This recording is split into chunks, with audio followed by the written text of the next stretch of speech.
کیونکہ توحید کا مطلب یہ ہے کہ اللہ کے سوا کوئی پیغمبر، کوئی فرشتہ، کوئی بزرگ، کوئی بابا، شاہی کوئی نہیں۔ توحید کا تو مطلب ہی یہی ہے کہ کوئی انسان اپنا پیشاب بھی نہیں روک سکتا، خواہ وہ پیغمبر ہو یا عام انسان ہو۔ یہ توحید کی آڑ میں انبیاء علیہ السلام کی توہین کر رہا ہے، یہ شیطانی توحید ہے، اور اس کی ابتدا شیطان نے کی تھی۔ جب اللہ تبارک و تعالی نے فرمایا تھا کہ سجدہ کرو آدم علیہ السلام کو، تو شیطان نے سجدہ نہیں کیا، کہتا میں آگ سے بنا ہوں، آدم علیہ السلام مٹی سے بنے ہیں۔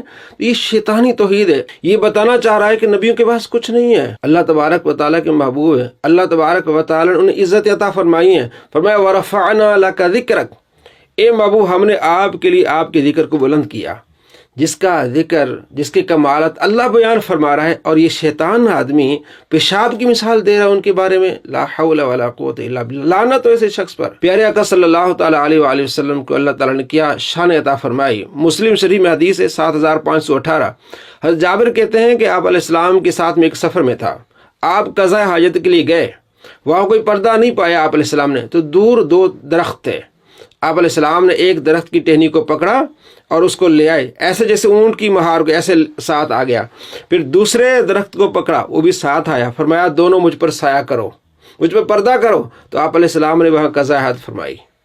تو اللہ کے محبوب صلی اللہ تعالیٰ علیہ وآلہ وسلم درختوں کو پکڑے تو آپ کے ساتھ ہو جاتے ہیں۔ حضرت عبداللہ بن عباس رضی اللہ تعالیٰ عنہ بیان کرتے ہیں کہ آپ صلی اللہ تعالیٰ علیہ وآلہ وسلم کے پاس ایک شخص آیا، اعرابی، کہ میں آپ کو کیسے مانوں کہ آپ اللہ کے نبی ہیں؟ آپ علیہ السلام نے فرمایا اس درخت کی ٹہنی میرے پاس آ جائے تو گواہی دے گا کہ میں اللہ کے رسول ہوں؟ کہ ہاں۔ آپ علیہ السلام نے درخت کی ٹہنی کو بلایا، وہ ٹہنی درخت سے نیچے گری اور آپ علیہ السلام کے پاس چل کے آئی، پھر آپ علیہ السلام نے اس کو واپس جانے کا حکم دیا، واپس وہاں جا کے درخت کے ساتھ لگ گئی۔ امام حاکم نے اس کو روایت کیا اور فرمایا کہ صحیح روایت ہے، المستدرک للحاکم میں 4237۔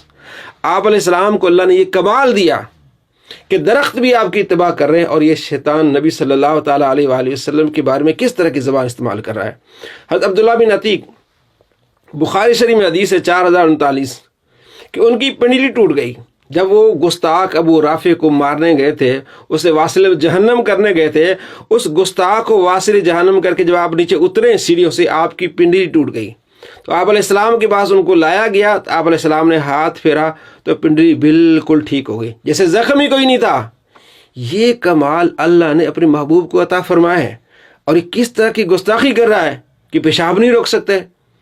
حضرت ابو ہریرہ رضی اللہ تعالیٰ عنہ آپ علیہ السلام کے بعد تشریف لاتے ہیں، بخاری میں حدیث ہے 119، عرض کرتے یا رسول اللہ میں آپ سے باتیں سنتا ہوں بھول جاتا ہوں، آپ علیہ السلام فرماتے ہیں چادر بچھا، وہ چادر بچھاتے ہیں، آپ علیہ السلام ایسے لپیں بھر کے اس چادر میں ڈالتے ہیں غیب سے، اور آپ فرماتے ہیں کہ اس کو سینے سے لگا دو، وہ لپیٹ کے سینے سے لگا لیتے ہیں۔ تو حضرت ابو ہریرہ رضی اللہ عنہ کہتے ہیں وہ دن تھا، وہ آج کا دن ہے، میں کبھی نبی صلی اللہ تعالیٰ علیہ وآلہ وسلم کی کوئی بات بھولا نہیں ہوں۔ یہ اللہ تبارک و تعالیٰ اپنے محبوب کو انعامات دیے ہیں کہ غیب سے ایسے لب بھر کے دی، فرمایا چل سینے سے لگا، تو یہ انعام اللہ نے اپنے محبوب کو عطا فرمائے ہیں۔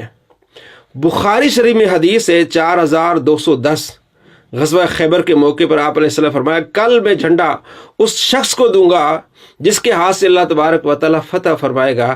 وہ شخص اللہ سے محبت کرتا ہے، اللہ کے رسول سے محبت کرتا ہے، اللہ اس کا رسول اس سے محبت کرتے ہیں۔ وہ کون تھے؟ صحابہ کرام علیہ رضوان کہتے ہیں کہ ہم بڑی رات کو بے چینی سے سوئے، اور مسلم میں ہے کہ حضرت عمر کہتے ہیں کہ میں نے کبھی بھی اپنی عمارت یا عہدے کی کبھی بھی لالچ نہیں کی، لیکن اس رات مجھے یہ خواہش تھی کہ کاش ہی کل میرا نام لیا جائے۔ اگلا دن ہوا، آپ صلی اللہ تعالیٰ علیہ وآلہ وسلم کے صحابہ آئے اور آپ علیہ السلام کو ٹکٹکی باندھ کے دیکھ رہے تھے کہ آپ کے ہونٹوں سے کس کا نام آتا ہے، تو آپ صلی اللہ تعالیٰ علیہ وآلہ وسلم این علی، علی کدھر ہے؟ تو عرض کی کہ یا رسول اللہ ان کو آشوب چشم ہے، آنکھیں دکھ رہی ہیں، فرمایا ان کو بلاؤ۔ تو آپ صلی اللہ تعالیٰ علیہ وآلہ وسلم لعاب دہن ان کی آنکھوں میں لگایا، دعا کی، اس دعا کی برکت سے لعاب دہن سے بالکل ٹھیک ہو گئے۔ تو یہ اللہ نے اپنے محبوب کو انعامات عطا فرمائے ہیں، اور یہ شیطان کس طرح کی توحید بیان کر رہا ہے، پیشاب نہیں روک سکتے، یہ بتانا چاہ رہے کہ ان کے پاس کچھ نہیں ہے، ان کے پاس اللہ کی عطا سے بہت کچھ ہے۔ اللہ نے اپنے محبوبوں کو انعامات سے نوازا ہے۔ حضرت عیسیٰ علیہ السلام فرما رہے ہیں کہ میں تمہیں بتاؤں گا وَأُنَبِّئُكُم بِمَا تَأْكُلُونَ وَمَا تَدَّخِرُونَ فِي بُيُوتِكُم، تم کیا کھا کے آئے ہو اور کیا گھر میں جمع کر کے آئے ہو۔ یہ نبیوں کی شانیں اللہ تبارک و تعالیٰ بیان فرمائے قرآن میں، اور یہ شیطان کیسی بات کر رہا ہے؟ شیطانی توحید بیان کر رہا ہے، خود بہت بڑی گستاخی کر رہا ہے اور لوگوں کو گستاخ بناتا ہے۔ نبی صلی اللہ تعالیٰ علیہ وآلہ وسلم کے بارے میں لوگوں کو یہ درس دیتا ہے کہ تم کسی کو 1 ارب بھی دے دو تو وہ گالی نہیں دیں گے۔ اس کے چیلے جا کے بازاروں میں گلیوں میں لوگوں کو کہتے ہیں کہ نبی کو گالی دو، ہم تمہیں پیسے دیتے ہیں۔ چلو پیسے لے لو، تینوں ہور پیسے دینا میں، جننے تسی کہو اپنے نبی نو ایک گال کٹ دو۔ میں اکثر یہ بات کرتا ہوں کہ آپ دنیا میں کسی گناہگار سے گناہگار شخص کو جو کلمہ پڑھنے والا ہو، اس کے سامنے آپ 1 ارب روپیہ بھی رکھ دیں اور کہیں گے 1 ارب لے لو، اور وہ غریب ہو، فاقہ کش ہو، ایک دفعہ نبی علیہ السلام کو گالی دے دو، کبھی نہیں دے گا۔ چلو پیسے لے لو، تینوں ہور پیسے دینا میں، جننے تسی کہو اپنے نبی نو ایک گال کٹ دو۔ مجھے آپ یہ بتائیں کہ اس طرح کی تعلیم دینے والا اور اس پر عمل کرنے والے مسلمان رہتے ہیں، اور اس ویڈیو پر 66,000 ویوز تھے۔ صابر کریمی اس کا چینل اس نے اپلوڈ کی تھی، اور اس کے نیچے کمنٹس تھے، تمام مرزا کے جتنے چینلز تھے جو اس کو چلاتے ہیں وہ سب نیچے کمنٹس کر رہے تھے، بہت اچھا کام کر رہے ہو، تمہیں مبارکباد ہو۔ گستاخ کی سپورٹ کر رہے ہیں، انہیں تو استغفار پڑھنا چاہیے، انہیں تو اس کی اصلاح کرنی چاہیے تھی۔ نہیں جناب، تم اچھا کر رہے ہو کیونکہ ہمارے بابا جی کی تعلیم پر آگے جا رہے ہو۔ جو مرزا کی تعلیم پر جائے گا، اس کو فالو کرے گا، اس کو پسند کرے گا، اس پر اعتماد کرے گا، وہ اپنا ٹھکانہ جہنم بنا لے گا، کیونکہ اس کو یہ گستاخ بنا لے گا اور وہ کافر ہو جائے گا، جس طرح یہ لڑکے ہو گئے ہیں۔ جو آدمی اس شیطان کے ساتھ ہو جاتا ہے وہ گستاخ ہو جاتا ہے، کیونکہ تعلیم ہی گستاخی کی دیتا ہے۔ دنیا میں تنظیمیں ہیں جو اصلاح کی تعلیم دیتی ہیں، کوئی سیاست میں آ کے معاشرے کو بہتر کرنے کی کوشش کرتا ہے، اس کا مقصد کیا ہے؟